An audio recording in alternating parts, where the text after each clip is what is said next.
Welcome. Have you ever wondered what happens when a kidney transplant, meant to give a new lease on life, faces long-term challenges? Today we're diving deep into chronic allograft nephropathy, or CAN, a major hurdle in long-term kidney transplant success.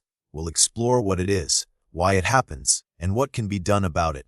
Get ready for a comprehensive look at this critical aspect of transplant medicine. So, what causes chronic allograft nephropathy? It's a complex interplay of factors, not just one single culprit.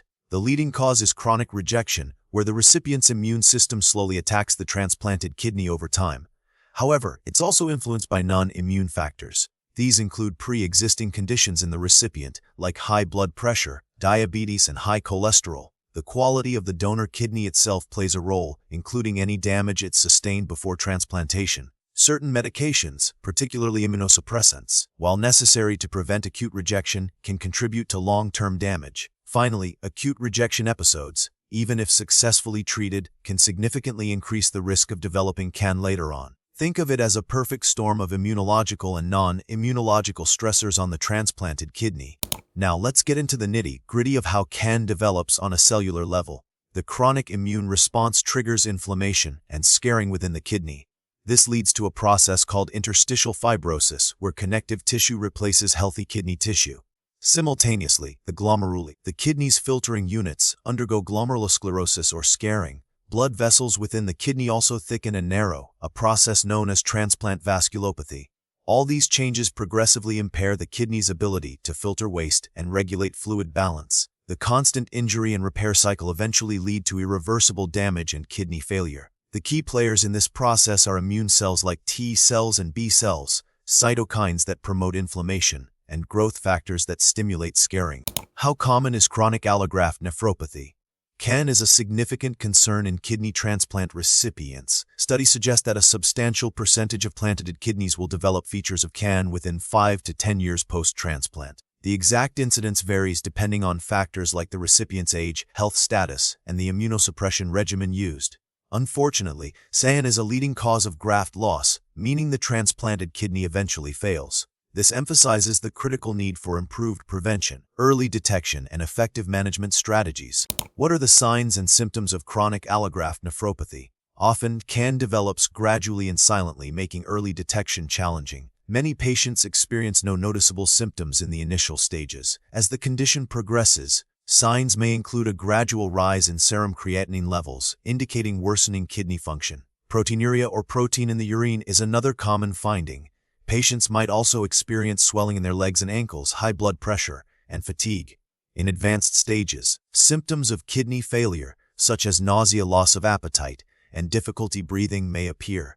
Because these symptoms can be subtle or attributed to other conditions, regular monitoring of kidney function after transplantation is crucial.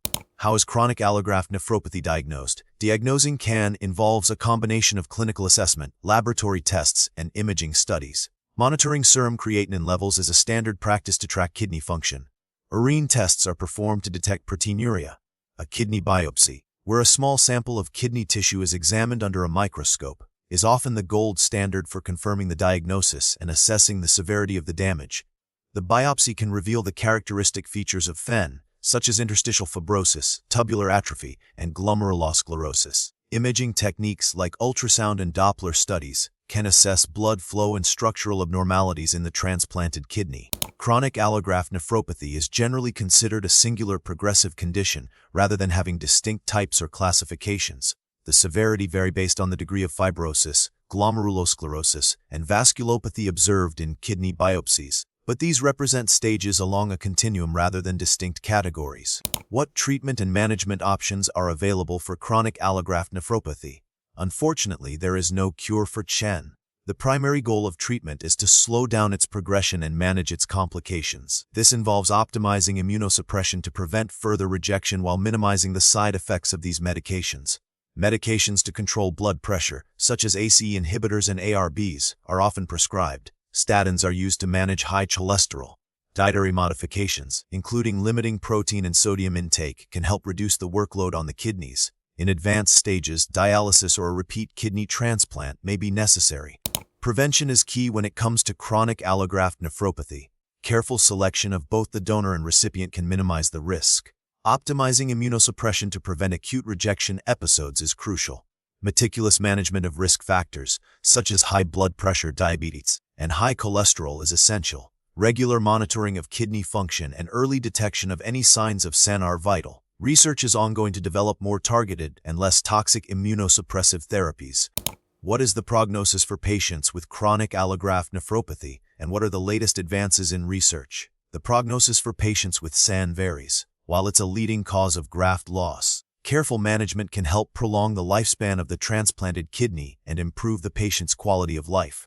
Recent research focuses on developing biomarkers for early detection of SAN, identifying novel therapeutic targets, and developing more personalized immunosuppression strategies. Studies are also exploring the potential of regenerative medicine approaches to repair damaged kidney tissue.